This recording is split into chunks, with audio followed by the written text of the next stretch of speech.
All right, everyone. It is Sunday today, and I hope you guys are doing really well and you guys are getting some rest and getting ready for the upcoming work week.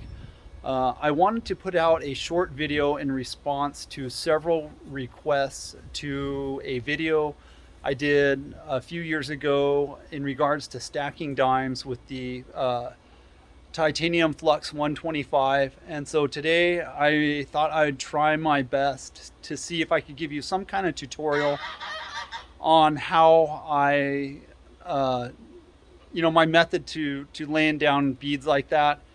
And so I have to give some credit where credit is due. I was probably like 17 or 18 years old. I was a welder for the studios out in California, and there was a lead welder. The guy's name was Todd Simonson, and he was the lead welder for a company called Tribal Scenery Studios. And I worked underneath him, and he was a really cool guy. Um, he went through some type of military welding program where he had just all kinds of aerospace certifications and like pipe certifications.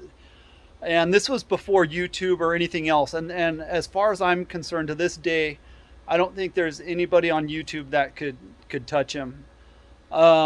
Anyways, so I became good friends with that guy, and what happened was I had purchased a really small, kind of inexpensive MIG welder, and I would watch this guy weld, and this guy he could lay down beads that, I mean, it just looks like he just greased them in there with zero effort.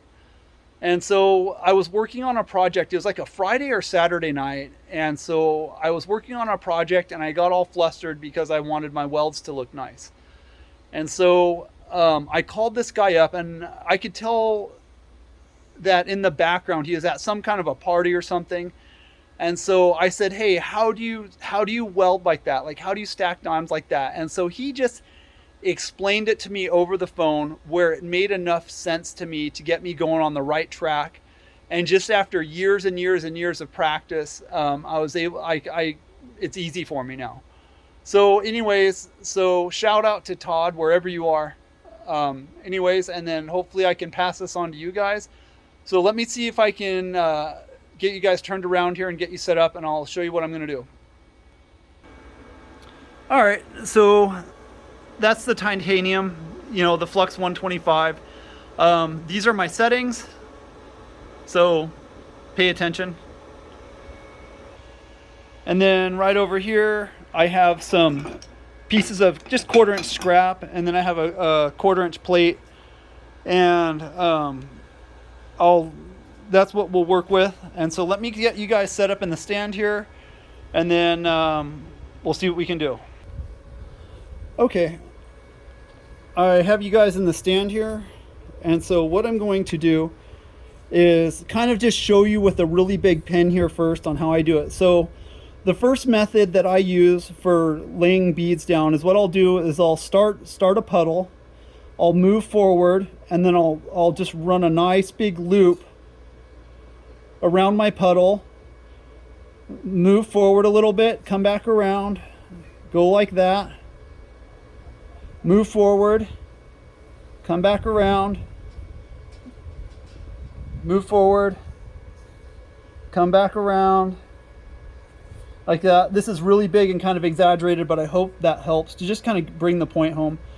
So move forward, come back around, move forward, and just move nice and slow, and just really just mess with it. Just burn wire, get comfortable.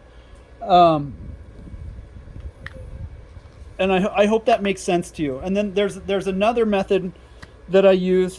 So what I do is I'll you know how you, like when you tack something together and you just make a little tack weld.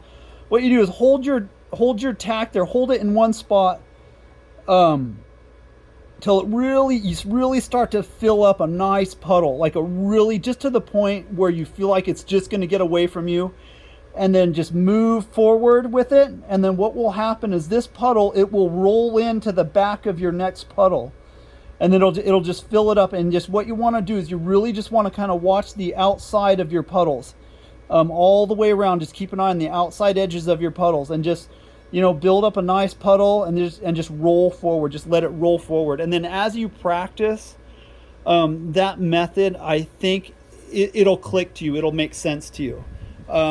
So what I'm going to do here is let me get my plate over here. I've got that set up. Let me get my helmet and some gloves on, so sit tight. All right, so here we go. This is what I'm going to do here with the kind of the first method that I discussed, and then we'll lead into the second one.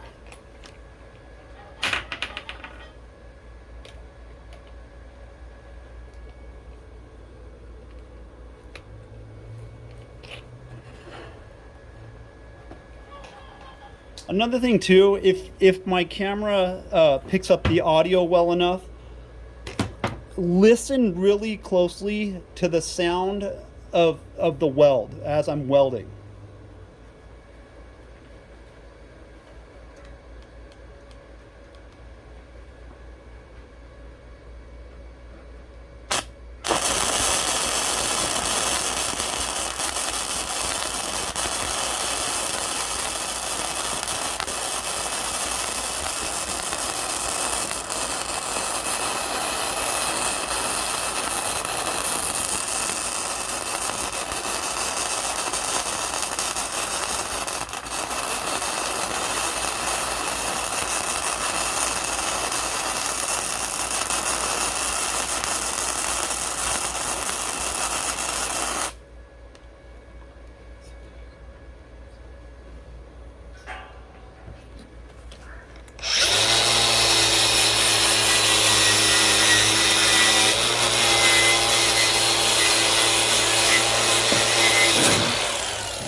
All right, I think my machine is a little bit hot for this, but I mean, it's enough to get the point across. So hold on, let me take my gloves off so I can handle my camera, so I can bring you in close.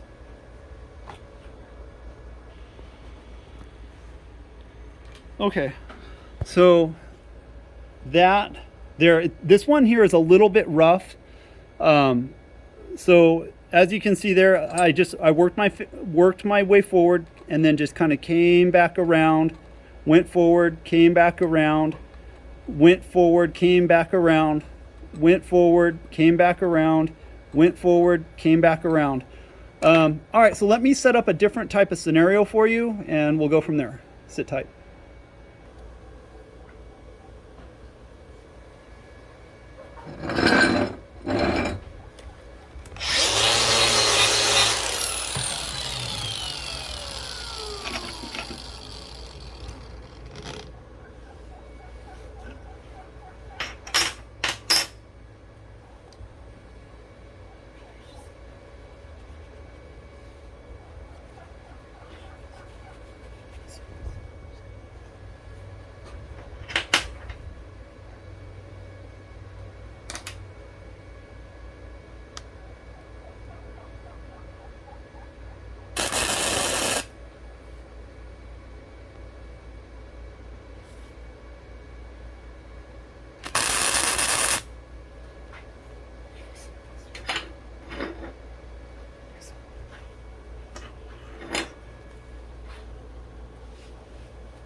All right, sorry, I forgot to shut off my camera there. So what I'm going to do, I'm going to do the second method that I talked about, where I let my puddle just roll into the back of the next puddle.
All right, let me bring you guys in close here and we'll take a look at it.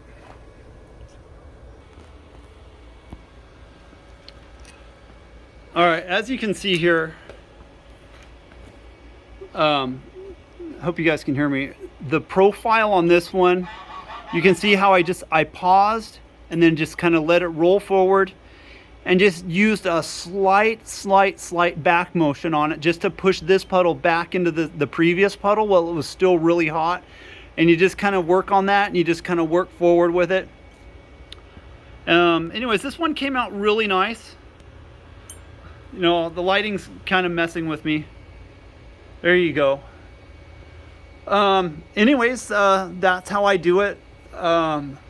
You know, there's one third method, but I don't know how good I feel about recommending it. It's where you just do a series of really big tack welds, and you could stack them up on top of each other that way.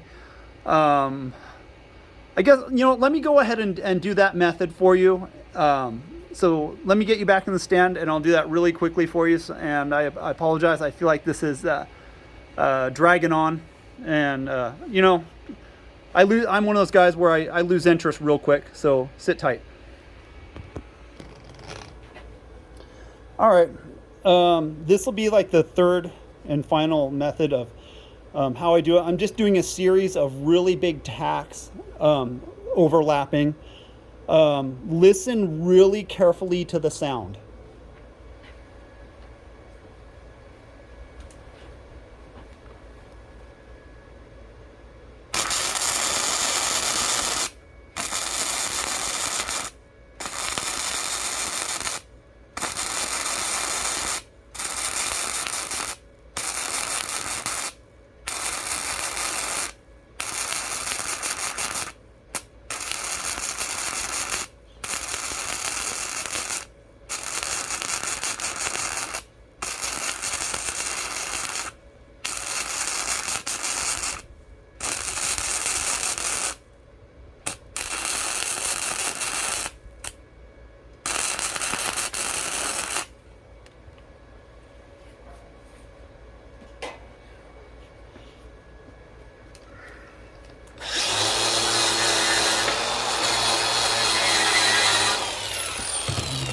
That is kind of warm, I will admit.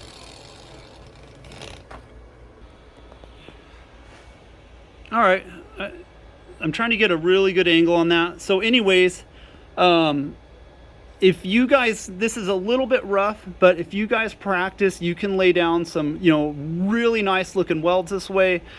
I wouldn't do anything structural this way. Matter of fact, there's no way. But if you were doing something like a piece of furniture or something that was static, you know, trailer welds, there was a guy that insisted I did, you know, the welds had to look proper on a trailer.